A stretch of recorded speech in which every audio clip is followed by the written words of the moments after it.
तो बच्चों तो अब हम करेंगे सवाल नंबर 7। सवाल नंबर 7 में देखे रखा है, यहाँ पे देखा कि ए बी सी एक क्या है, एक समकोण त्रिभुज है ए बी ओ सी।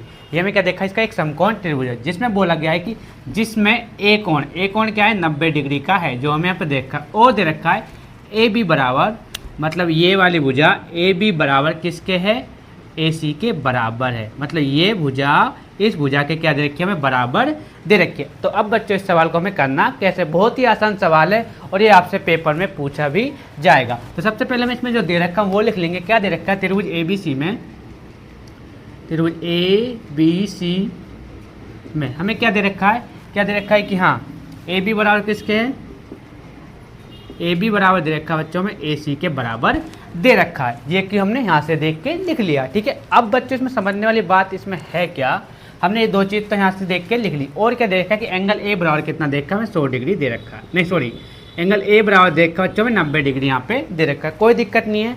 अब बच्चों एक चीज़ बताई थी मैंने, जब भी किसी त्रिभुज के दो भुजाएं बराबर होती हैं तो उनके सामने वाले कोण, मतलब ए सी के ए बी के सामने वाला कोण कौन सा है, इस भुजा के सामने वाला कोण कौन सा है, इसके सामने वाला कोण क्या है ये, इस वाले कोण की बात, और इस भुजा के सामने वाला कोण कौन सा है ये वाला, ये क्या हो जाएंगे आपस में बराबर हो जाते हैं। जैसा कि मैंने आपको पहले भी बताया, मान लो इसकी ये दो भुजा इस तरीके से क्या है आपस में बराबर है, तो इसका इस भुजा के सामने वाला ये कोण और इस भुजा के सामने वाला ये कोण क्या होते हैं, आपस में बराबर होते हैं। और ये मैंने आपको पहले भी बताया है। ठीक है, समझ में आ गया। तो अब बच्चों इसमें हमें लिखना क्या है, हम वही देखते हैं, है ना। तो एक और चीज़, हाँ यहाँ पे हम लिख सकते हैं क्या कि एंगल सी बराबर है एंगल बी के बराबर है। कारण में क्या लिखेंगे, समान भुजा के सम्मुख कोण बराबर, हाँ सम्मुख कोण आपस में बराबर होते हैं, बराबर होते हैं। ठीक है, तो इतना तो आपको समझ में आ गया। अब हमें इसमें निकालना क्या था, जो इसका हमें मान निकालना ना, तो हमें बोला गया कि एंगल बी और एंगल सी का मान हमें क्या करना है, ज्ञात करना है। ठीक है, ज्ञात करो, हमें ये निकालना है कि एंगल बी और एंगल सी का मान ज्ञात करना है। और जहाँ पे हमने बच्चों लिखा है यहाँ पे कि एंगल सी क्या है, एंगल बी के बराबर, या ऐसे बोलो एंगल बी क्या है, एंगल सी के बराबर। तो हमने क्या, जब भी बराबर होता है तो देखो हम लिख सकते हैं कि एंगल सी बराबर एंगल बी, माना हमने क्या मान लिया इसको, ये किसके बराबर हो जाएगा, एक्स के बराबर।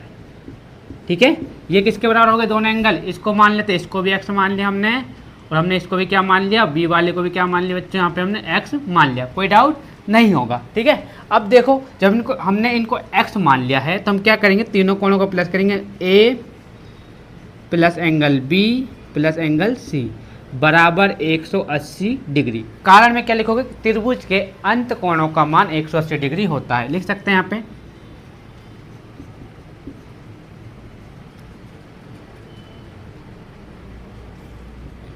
त्रिभुज के अंत कोणों का मान, ठीक है, कितना होता है, 180 डिग्री होता है, जो कि हमने लिख लिया। ए का मान कितना है बच्चों, दिखाई दे रहा है आपको, 90 डिग्री है, और यहाँ से भी आप देख सकते हो, तो 90 रख लिया हमने, कोई दिक्कत नहीं है। प्लस बी का मान कितना है, बी को भी हमने एक्स माना है और सी को भी हमने एक्स माना है, तो लिख देंगे एक्स प्लस एक्स बराबर में 180 डिग्री। कारण इनको जोड़ेंगे तो ये हो जाएगा बच्चों 2x बराबर में 180, और 90 को उठा के रख देंगे हम इस साइड। ठीक है, तो ये बच्चों हमारा क्या हो जाएगा यहाँ पे, यहाँ पे हम क्या करेंगे, इसमें से घटाएंगे तो 2x बराबर में 90 डिग्री। अब बच्चों इस बाकी के सवाल हम यहाँ से देखेंगे, कहाँ से, यहाँ से देखो। ठीक है, कैसे करेंगे, ये आ गया हमारा कितना 2x, तो x अपनी जगह रहेगा 90/2, काटेंगे तो x का मान कितना आ गया बच्चों, 45 डिग्री आ गया। ठीक है, 45, देखो अब इसका भी कितना हो गया 45 डिग्री, और इसका भी कितना हो गया, इस वाले x का भी कितना हो गया बच्चों 45 डिग्री, है ना।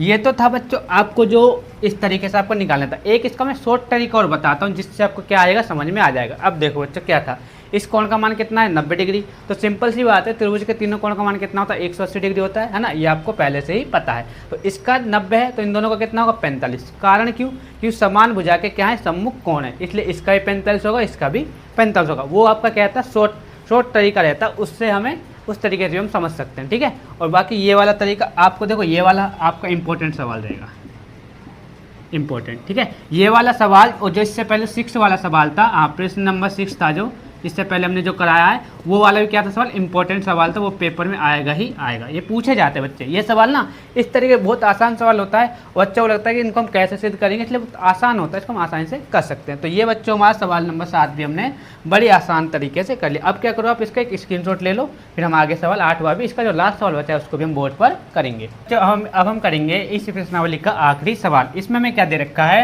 यहाँ देखा है दर्शाइए कि किसी समबाहु त्रिभुज का प्रत्येक कोण 60 डिग्री का होता है। तो हमें बच्चे इसमें ये बताना है कि जो इसके सारे कोण हैं ये कितने कितने डिग्री के होते हैं, 60 डिग्री के होते हैं। उससे पहले बताया था कि समबाहु त्रिभुज होता क्या है। समबाहु त्रिभुज हमारा क्या होता है बच्चों, जिसकी तीनों भुजाएं आपस में क्या होती हैं, बराबर होती हैं।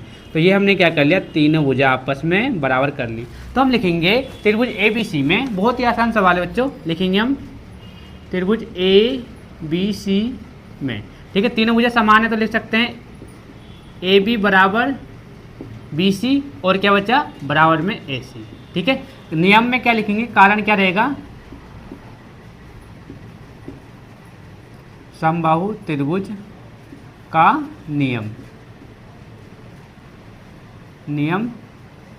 समबाहु त्रिभुज के नियम से कर लो, के नियम से, ठीक है। अब बच्चों इसमें आप देखना कि तीनों भुजा क्या है आपस में बराबर है। तो सबसे पहले हम इसकी दो भुजा ले लेंगे, आप चाहे तो कोई सी भी दो भुजा, चाहे ये ले लो पहले, चाहे ये ले लो, कोई सी भी हम ले सकते हैं। तो हमने ले लिया कि AB बराबर है किसके, BC के बराबर है। बच्चों देख AB और हमें क्या देखना है, खाली BC ही देखना है, ठीक है। तो यहाँ पे हम चले गए AB, ये वाली भुजा, और दूसरी क्या है बच्चों ये BC, ये वाली भुजा, मतलब इस भुजा के और इस भुजा के सामने BC के सामने कौन सी भुजा, ये वाली, ठीक है। तो A एंगल A वाला, और इसके सामने AB के सामने कौन सा एंगल, ये वाला, ये क्या हो गया आपस में बराबर हो गए। BC के सामने एंगल A, तो हम लिख लेंगे एंगल A बराबर किसके है, एंगल C के बराबर है। कोई दिक्कत, कोई डाउट नहीं, मतलब जिस इस भुजा के सामने ये वाला कोण और इस भुजा के सामने ये वाला कोण, है ना। तो अब बच्चों आगे हम लिख लेंगे, आगे क्या लिखेंगे, अब हम इन दोनों को ले लेंगे, ये दोनों भुजा कौन से दे रखे में, BC बराबर हमें दे रखा है, AC हमें दे रखा है। अब बच्चों हमें बस दो ही भुजा देखनी है, पहले देखनी है BC यानी कि ये नीचे वाली लाइन, ये देखो ध्यान से, ये लाइन इसकी बात कर रहा हूँ, BC और दे रखा हमें क्या, AC यानी ये वाली।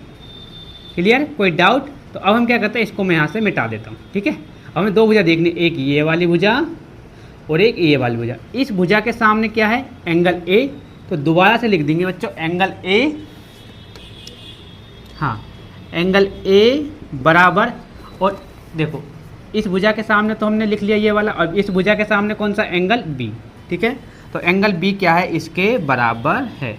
अब बच्चों इसमें जो हमें आगे करना है, ये सवाल क्या होगा, यहाँ से बहुत ही ज़्यादा आसान हो गया। अब देखो एंगल A बराबर C के है और एंगल B बराबर क्या है, वो भी क्या है C के। तो कहने का मतलब ये है बच्चों कि एंगल A बराबर एंगल B बराबर एंगल क्या है, C आपस में बराबर हैं। तो अब बच्चों इसमें करना क्या है, हम करेंगे, लिखेंगे angle A plus angle B plus angle C बराबर 180 डिग्री। कारण में क्या लिखोगे बच्चों, त्रिभुज के तीनों कोणों का मान, ठीक है। त्रिभुज के तीनों कोणों का माप, ठीक है। या आप ऐसे लिख सकते हो त्रिभुज के तीनों अंत कोणों का माप, ठीक है। अंत यानी कि अंदर वाले कोणों का, ठीक है, तब भी आपका सही होगा। तो अब ध्यान से देखना, एक ही जगह पे तो A रहेगा, कोई दिक्कत नहीं है। अब ध्यान से देखो, मैं B को क्या लिख सकता हूँ, A लिख सकता हूँ। कारण क्या है, क्योंकि आपस में तीनों कोण क्या है, आपस में बराबर हैं। तो हमने लिख लिया एंगल A। C को भी क्या लिख सकते हैं हम, A लिख सकते हैं, क्योंकि क्या है देखो C भी किसके बराबर है, A के बराबर है, ठीक है। ये इसलिए लिख रहे हैं, आपको आगे समझ में आएगा क्यों हम लिख रहे हैं इसे, ठीक है। अब देखो तीनों को प्लस करेंगे तो कितना हो जाएगा, एंगल A बराबर कितना हो गया, ठीक है, 3A हो गया बराबर में 180 डिग्री। अब हम क्या करेंगे, एंगल A का मान जब निकालेंगे बच्चों, 180/3 इसको काटेंगे तो एंगल ए का मान कितना आ गया 60 डिग्री आ जाएगा। अब बच्चों यहीं से हमारा सवाल पूरा कंप्लीट हो जाएगा। आगे हम यहाँ पे देखेंगे है ना, तो एंगल ए का मान कितना है 60 और तीनों कोण क्या है आपस में बराबर है, जो कि हमने पहले से यहाँ पे कर रखे हैं। तो हम लिख सकते हैं कि एंगल ए बराबर एंगल बी बराबर एंगल सी बराबर कितना हो जाएगा 60 डिग्री हो जाएगा, है ना। तो अतः हाँ ये क्या है जैसा कि हाँ, तो हम कह देंगे अतः प्रत्येक कोण 60 डिग्री का होता है। हाँ लिख देंगे समबाहु त्रिभुज का प्रत्येक कोण 60 डिग्री का होता है। ठीक है बच्चों, यही हमें इसमें क्या करना था, दिखाना था। अब बच्चों एक चीज़ मैं आपको बताऊँ, जो समबाहु त्रिभुज होता है ना, इसके सारे कोण कितना 60 डिग्री के होते हैं, आपको ये माइंड में फिट करना है। ठीक है, ये बार बार इसको सिद्ध करने की जरूरत नहीं पड़ेगी, आपको क्या करना माइंड में फिट कर लो कि 60 डिग्री का ये होता है। तो तीनों का एक तरीका और होता है कि इसको ए माना, इसको ए माना, इसको ए माना, सबको प्लस करके 3a हो गया और उसमें 180 को 3 से भाग दे देंगे, जैसे कि हमने यहाँ पे किया था। तो इसी के साथ बच्चों ये एक्सरसाइज हमारी होती है कंप्लीट। अगर इसमें आपको कोई भी दिक्कत आ रही है तो आप हमें क्या करेंगे, कमेंट करके सॉरी ज़रूर बताएंगे। इसमें देखो ये हमारा लास्ट था, कौन सी एक्सरसाइज थी हमारे बच्चों, ये थी 7.2 चैप्टर का नाम क्या था बच्चों, त्रिभुज। अगर बच्चों आपको इसमें कोई भी डाउट है तो आप हमें क्या करें, इसकी कमेंट बॉक्स में कमेंट करके ज़रूर बताएं। अब क्या करेंगे, एक इसका स्क्रीनशॉट लेंगे और बाकी इनको अपने दोस्तों को इस वीडियो को ज़्यादा से ज़्यादा आप क्या करें शेयर करें, जिससे क्या होगा उनकी और भी ज़्यादा उनकी मदद हो जाएगी। तो मिलते हैं हम अपनी नेक्स्ट वीडियो में, जब तक के लिए बाय, गुड नाइट।